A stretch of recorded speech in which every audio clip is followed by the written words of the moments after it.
Josh Green here for SecondsOut. Delighted to be joined by Mr. Spencer Oliver. How are you doing, Spencer? Josh, very well, mate. You? Yeah, pleasure to see you again after a few weeks. I know Danny was the man to speak to you last time, but I've got the pleasure this time. And Lauren Price back out in just a few weeks' time against Jessica McCaskill. Huge fight for her, a big opportunity and a big challenge as well. Absolutely. Listen, it was always going to come sooner rather than later with Lauren Price. You know, she only had 6 contests. And you wondered, looking at her last performance and picking up, British title, etc. You just looked at it and thought, when are they going to let her go? There's not that pool, that depth of fighter in women's boxing right now, but at the elite level is very good. And you knew that Lauren Price fitted into that level, so she was always going to end up there sooner rather than later. And she's got this fight against a tough, tricky Jessica McCaskill. It's a big step up in class, but one that I think that she can do.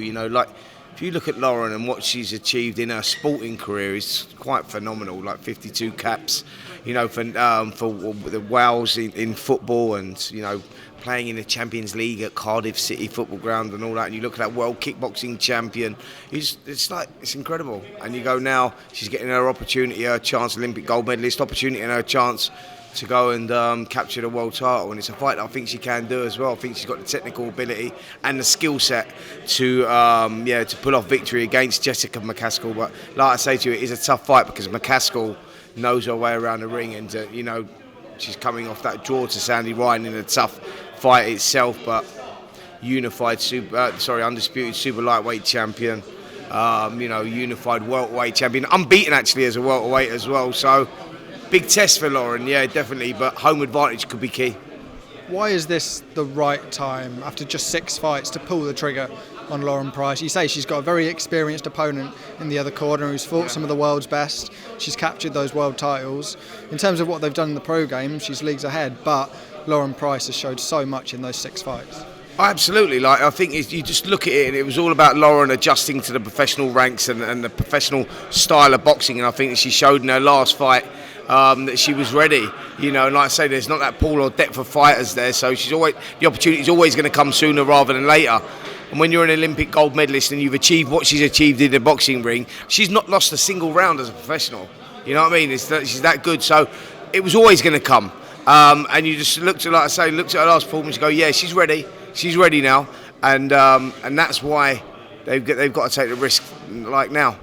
It's a big few months for boxer. Obviously, we've got this coming up in early May, but we've got Fabio Wardley and Frazer Clarke just around the corner. It's a couple of weeks away now, believe it or not. It's all going so quickly. I mean, what a fight that's going to be, and whoever wins that thrusts himself right closer to that world picture. Absolutely, huge opportunity for both the guys, and two really cool guys, to be fair. Frazer Clarke, worked with a lot. He's got a lot of ability, and it's a coming-of-age fight for Frazer. Can he step up? Because he's got to perform better than he's ever performed before. It's all about levels, and it's all about whether, Frazer knows what he's got to do, and he's got to implement that and put that into this fight, because anything short of his best ever performance, and he loses this fight, because I think Fabio Wardley's proven. You look at the Nathan Gorman fight and you go, that was his sort of coming of age fight, where you go in there, it was a 50-50, he won that in 3 rounds. Fast forward and you go, David Adelaide last time out, and you go, David's a serious fight, a serious threat, and he come through that with flying colours as well. So he's shown that he belongs at that level, and Frazer it's a massive step up in class. Love the fight though. Love the fight for all those reasons. There's a lot of pride on the line as well, and like you say, for the winner, with what's happening out in Saudi Arabia and these big, the moving parts in the heavyweight division right now, there's huge opportunities. Talking of what's happening out in Saudi Arabia, just last Friday, Anthony Joshua back to his best destructive performance to defeat Francis Ngannou. What were your thoughts on the knockout in particular and his performance? Come on, AJ. That's what my thoughts were with that. Do you know what I mean? To all the haters, all the doubters, I think it was fingers up to all those guys, because I've always believed, the history of me and Anthony Joshua, boxers have their ups and they have their downs, and it's all about, that's all character building. And I think that's what it was for Anthony Joshua. He's a 2-time world heavyweight champion, Olympic gold medalist, world silver medalist. Look at the journey where he's come from, the kids that he's inspired, and now he's around and goes, never got the respect that he deserves.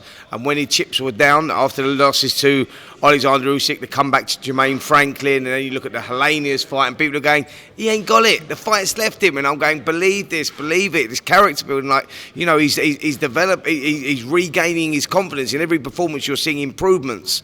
You know, last time, against Otto Wallin out in December, you saw it, and you go, AJ, that's that old AJ, like.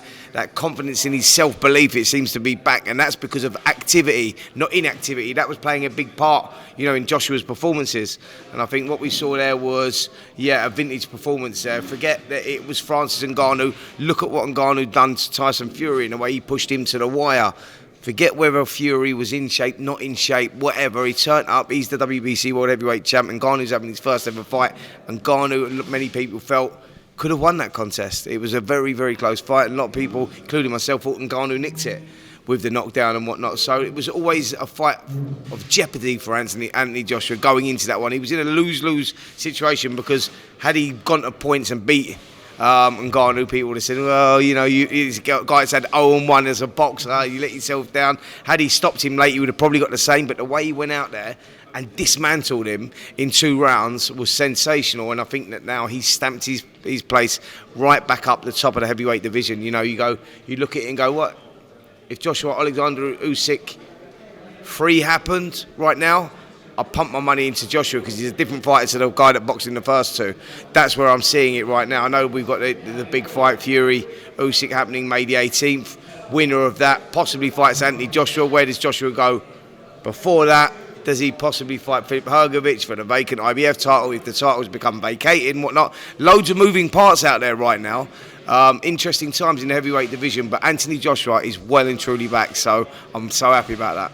If you were in Anthony Joshua's shoes, there's some big decisions to make, whether it is Hrgovic for a world title, waiting to see if there is a rematch between Tyson Fury and Oleksandr Usyk. There's some big decisions coming up for his career. Yeah, of course there is, like huge decisions, because of, like you say, the rematch. Does that happen before the Joshua fight again?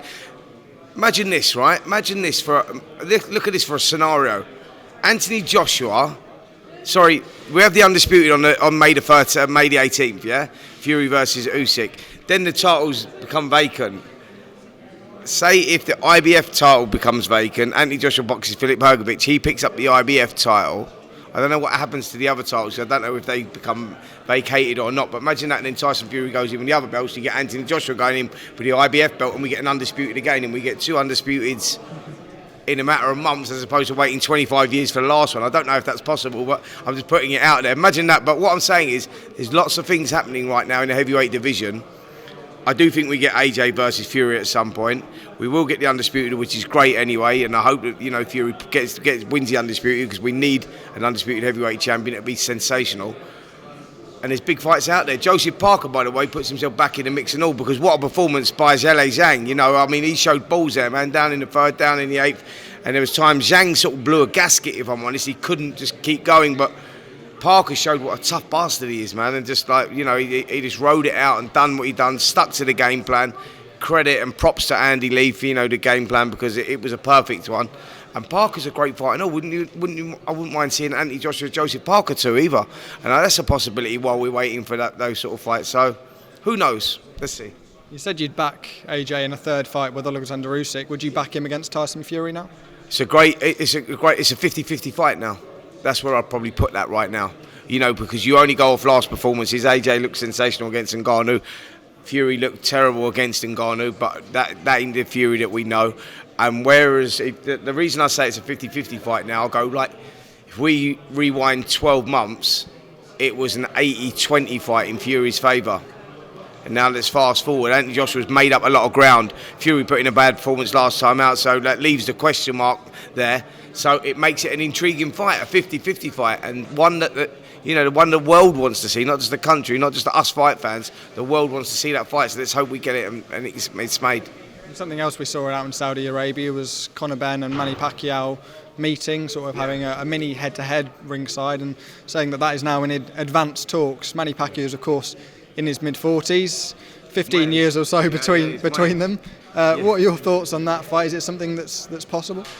Well, I think that I don't know what's happening with Conor Benn right now and his situation with the British Boxing Board of Control. I know they're going to continue fighting out in the States or wherever it is anyway. I know that fight's talked about out in Saudi Arabia. If it happens, do I want to see that fight? Not really. If you're going to put Conor Benn in a fight and you're talking about him fighting world-class opponents, didn't we hear Devin Haney's name mentioned? Didn't we hear who else? Barrios, and we heard even Terence Crawford. We've heard his name mentioned. You go, Manny Pacquiao, last box in 2019. He's like, was he 45, 46 years of age, something like that?